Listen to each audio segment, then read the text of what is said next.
Alright, what's going on, everybody? It's Matt, and how have we been? It's been a minute since my last upload. If you see here, I am playing PES 17 on the PS4. Just getting back into the swing of it. Wanted to get a video out here since we're getting really close to E3. And there's a lot of hype going on right now for PES 18. If you guys haven't checked out the Footy-United Podcast, make sure to check it out. I was in one of the most recent ones, talking about, basically talking about PES 18, just from that very brief teaser trailer that was pretty awesome. So, talking to B-Man and Charles in there and having a blast of a conversation.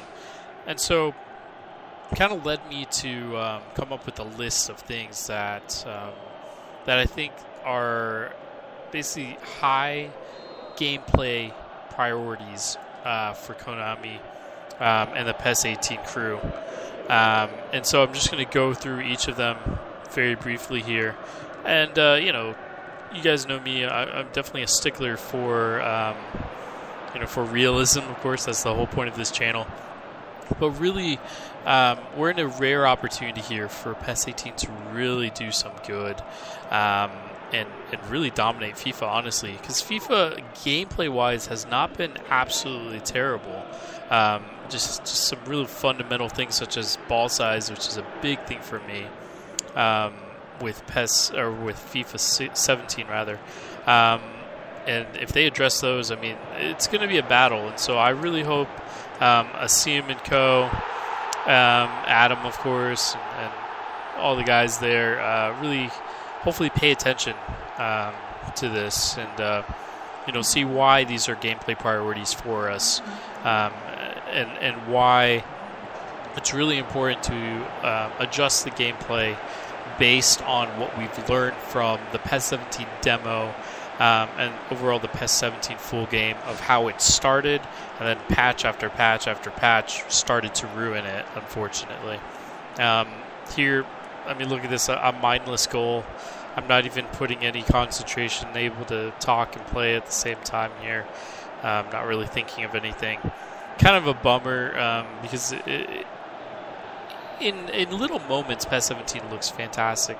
And as you guys know from this channel, I've done so much work in trying to get this playing right from the tools provided.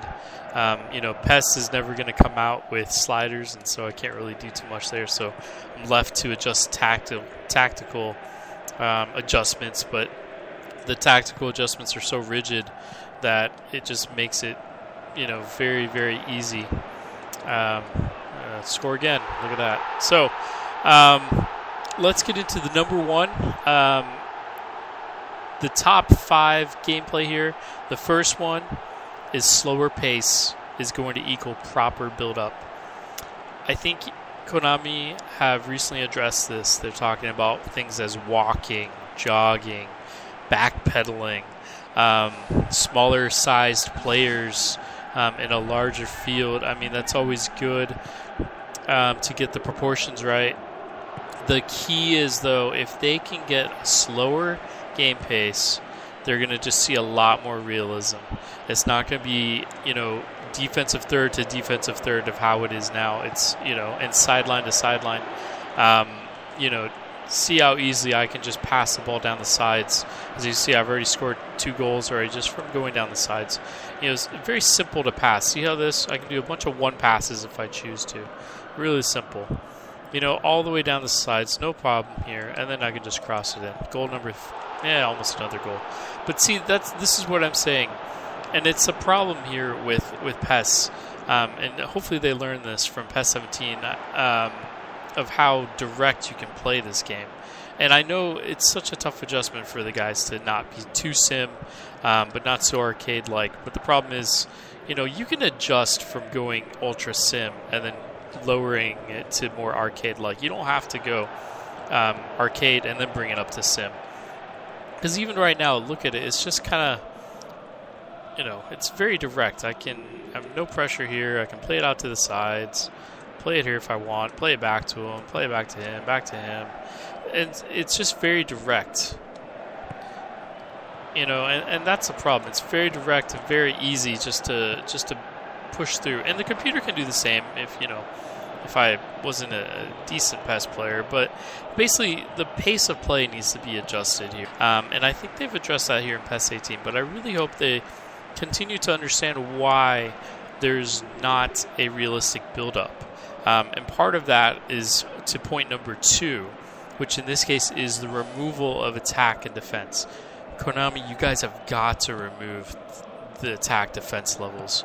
By far, the most damaging of PES 17 has been the attack defense levels. The reason why is they cancel out all the other tactics.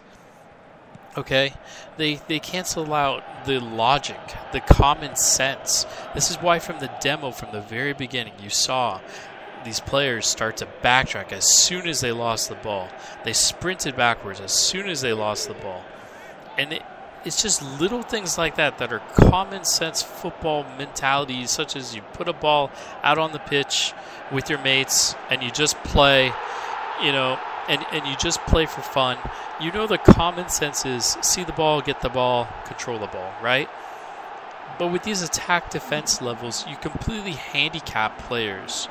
Because now, instead of having their own individuality, they're determined to be dominated by the attack defense level. If they're orange, which is second to highest, then by golly, they're going to be orange, so they're going to be as aggressive as possible. Well, here's the thing about individuality.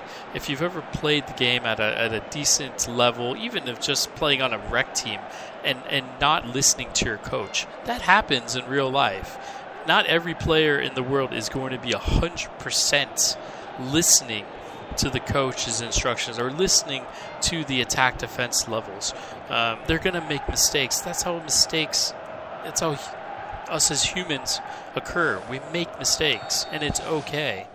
There should be a guessing game because you're not in the back pocket. When you have these attack defense levels, you're basically saying the other team can not only see my tactics, they can also see when I'm choosing to go crazy, go hard and attack, go hard in defense, etc.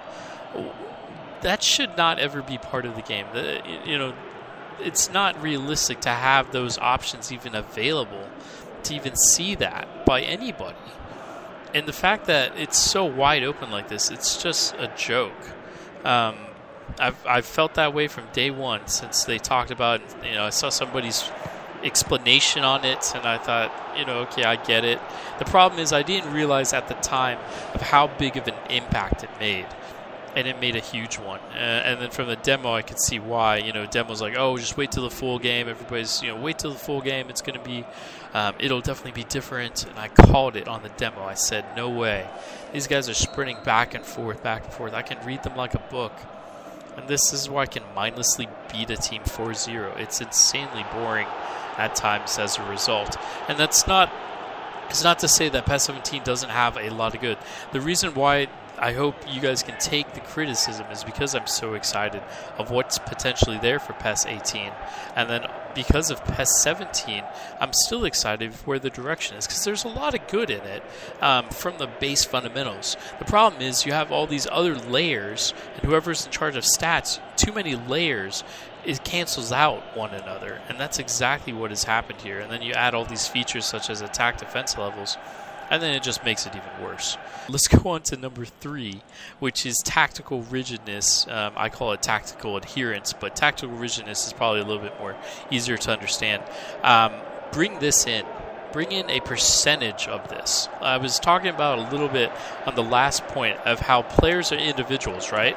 If players are individuals, then they should have a certain level percentage of how much they're going to listen to the tactics. What if it doesn't match, their style?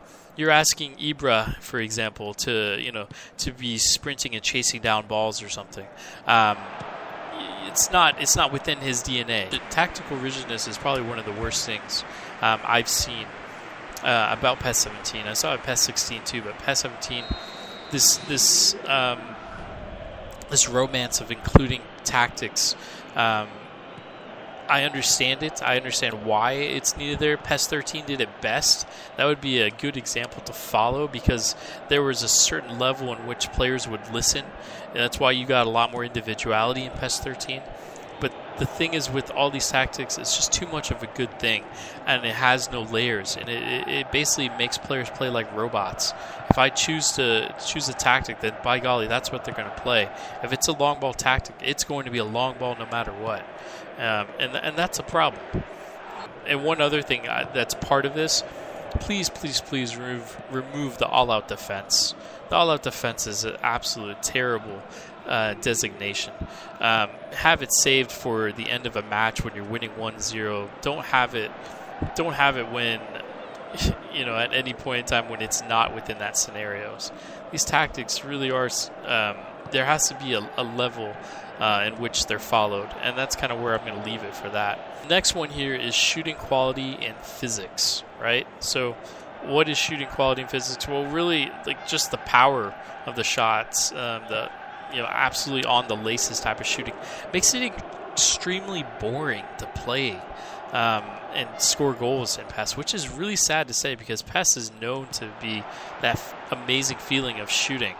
The shots are just, very high quality, powerful, on the laces strikes, and there needs to be a sense of, I guess, humanistic approach. Like, hey, you're not going to hit this shot perfectly every time. There should be other percentages involved, such as under pressure shooting, right?